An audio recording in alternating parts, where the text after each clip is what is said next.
بسم اللہ الرحمن الرحیم۔ قابل قدر بزرگوں، عزیز نوجوان ساتھیوں،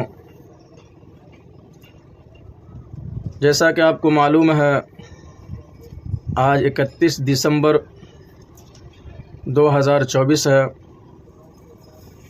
اور آج کے بعد کل ایک نئے سال کا آغاز ہونے والا ہے، جسے ہم اور آپ جنوری کے نام سے جانتے ہیں۔ جب یہ جنوری آ جائے گا تو ایک نئے سال کا آغاز ہو جائے گا۔ سمجھنا یہ ہے کہ اس موقع سے یعنی جب نئے سال کا آغاز ہوتا ہے تو ہم کیا کرتے ہیں، نئے سال کی آمد پر، نئے سال کے آنے پر ہم خوشیاں مناتے ہیں، پٹاخے پھوڑتے ہیں، نئے لباس پہنتے ہیں، گانا بجاتے ہیں، ناچ کرتے ہیں۔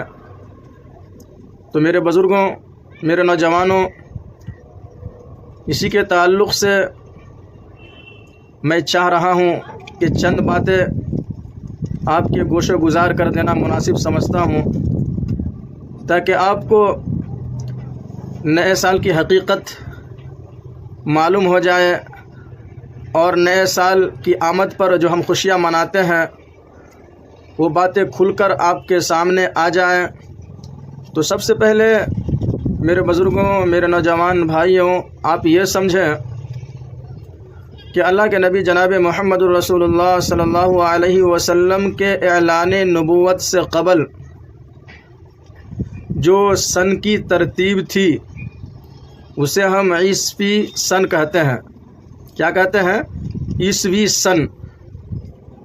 اسی طرح اللہ کے نبی جناب محمد الرسول اللہ صلی اللہ علیہ وسلم کے اعلان نبوت کے بعد جو دن، مہینے اور سال شمار ہوتے ہیں اس ترتیب کو ہم سن نبوی کہتے ہیں، یعنی نبوت کا پہلا سال، دوسرا سال، تیسرا سال۔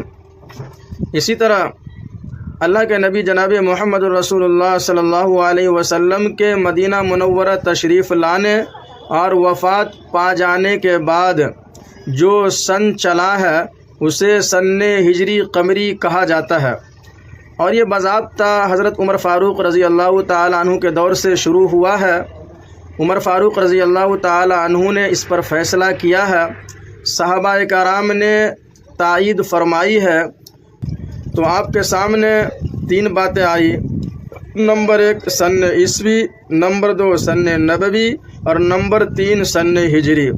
آج 31 دسمبر 2024 ہے، اس کو سن عیسوی کہتے ہیں۔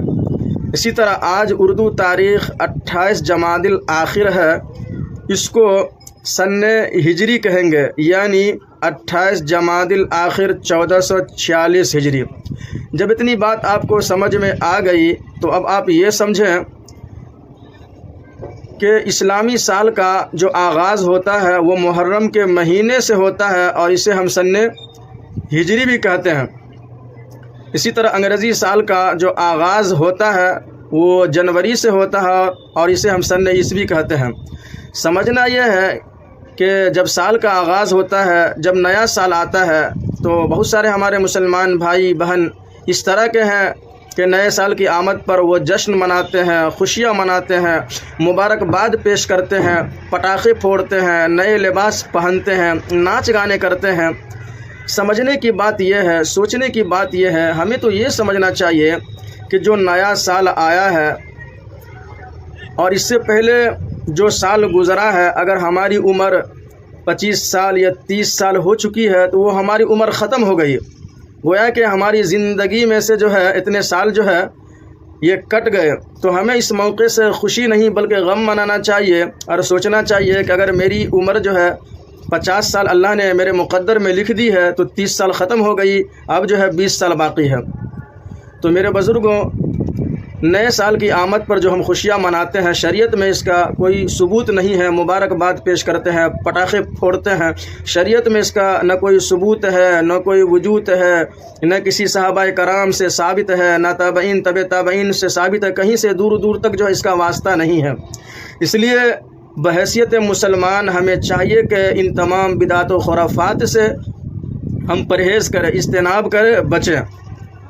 اور جس طرح ہم انگریزی مہینے کو یاد رکھتے ہیں، اس سے کہیں زیادہ جو ہمارے اصل مہینے اسلامی مہینے ہیں، یعنی محرم، صفر، ہمیں انگریزی مہینے سے زیادہ اس مہینے کو، کیونکہ بہت سارے مسائل ہمارے ایسے ہیں جس میں سن ہجری چلتا ہے اور اس میں سن عیسوی کا کوئی دخل نہیں ہوتا، جیسے طلاق کے بعد عدت کے مسائل، رمضان کے مسائل، عید الفطر کے مسائل، عید الاضحیٰ کے مسائل، زکوٰۃ کے مسائل۔ تو بہت سارے مسائل ہمارے ایسے ہیں جس میں جو ہے سن ہجری چلتا ہے، سن عیسوی نہیں چلتا۔ اس لیے ہم مسلمانوں کو چاہیے کہ انگریزی مہینے سے زیادہ ہم جو ہے اسلامی مہینے کو یاد رکھیں، ان کی تاریخ کو یاد رکھیں۔ اس میں ہماری اور آپ کی کیا ہے؟ کامیابی ہے، دنیا کے اندر بھی آخرت کے اندر بھی۔ اللہ ہم سبوں کو کہنے سننے سے زیادہ عمل کی توفیق نصیب فرمائے۔ آمین ثم آمین، وما توفیقی الا باللہ۔